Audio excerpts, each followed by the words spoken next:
Em junho do ano passado, avenidas como essa se transformaram no palco de um dos eventos sociais mais expressivos dos últimos anos. O chamado era para sair de casa e reivindicar por uma qualidade de vida melhor. E a igreja atendeu esse pedido. Cristãos de todo o Brasil saíram às ruas e lutaram pelos seus direitos, pelos nossos direitos. 8 meses depois, não é mais pelos 20 centavos. Mas o que o Igreja na Rua anda fazendo?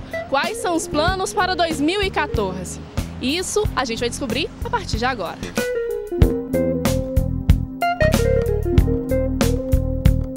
Então, gente, quem vai falar um pouquinho sobre o movimento Igreja na Rua é o Igor Miguel, que é pedagogo e é teólogo também e representante do movimento aqui em BH. Tudo bem, Igor? Tudo ótimo, muito bom estar aqui, Vanessa. A gente que agradece, principalmente por poder esclarecer para o público do balaio, para o pessoal de casa um pouquinho sobre esse movimento tão bacana.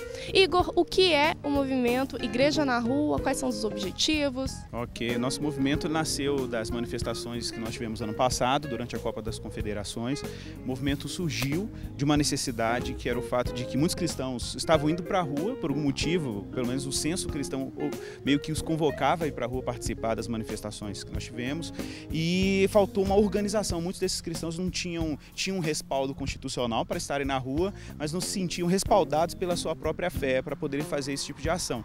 Então nós decidimos, com um grupo de amigos, teólogos, professores, alguns educadores cristãos, da gente estar lançando uma hashtag na web, né, que é a hashtag Igreja na Rua, para poder agregar esse pessoal em termos sociais. E aí o pessoal foi para o movimento, a gente foi ensinando, passando alguns conteúdos por essa hashtag, a gente montou uma fanpage, né? E aí em 2 dias, mais ou menos, a gente conseguiu aí por volta de 1000 curtidas na nossa fanpage, então foi uma resposta impressionante. O movimento Igreja na Rua levantou bandeiras importantes no cenário político do país durante as manifestações de junho do ano passado.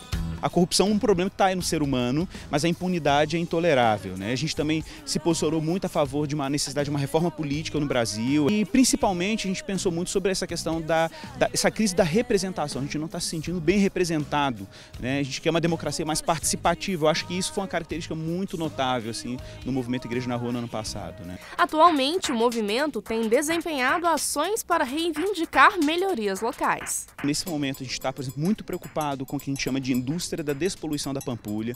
Muito dinheiro está sendo investido num projeto que a gente não tem assim horizonte de término, né? Já houve uma mudança de novo de prazo, o prazo é entregar a Pampulha desassoreada e já iniciar o processo de despoluição da lagoa. Agora, antes da Copa, esse prazo já foi alocado para frente, já foi adiado. Então a gente está muito preocupado porque os volumes em dinheiro são muito grandes, né? E dinheiro público.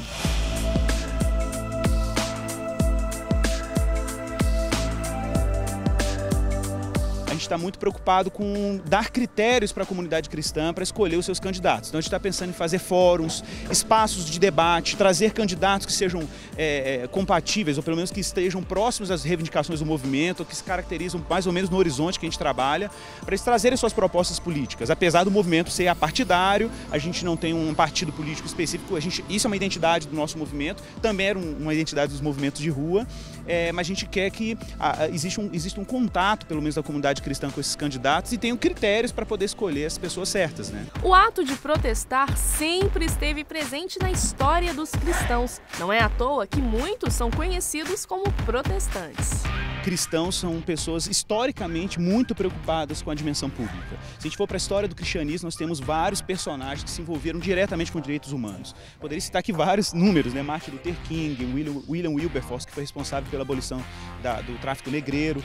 Mas a gente tem que lembrar que nós temos uma tradição cristã de manifestação, de posicionamento político. Então eu acho que é fundamental nós como jovens que temos essa energia, né, de retomarmos essa ação política cristã. A gente está na esfera pública garantindo os direitos, garantindo, sabe, a boa aplicação dos recursos públicos, e esse é um papel social importantíssimo, é salgar, né? É salgar. Jesus falou que a gente tem que ser sal da terra e luz do mundo. Eu acho que isso tem tudo a ver com a nossa identidade.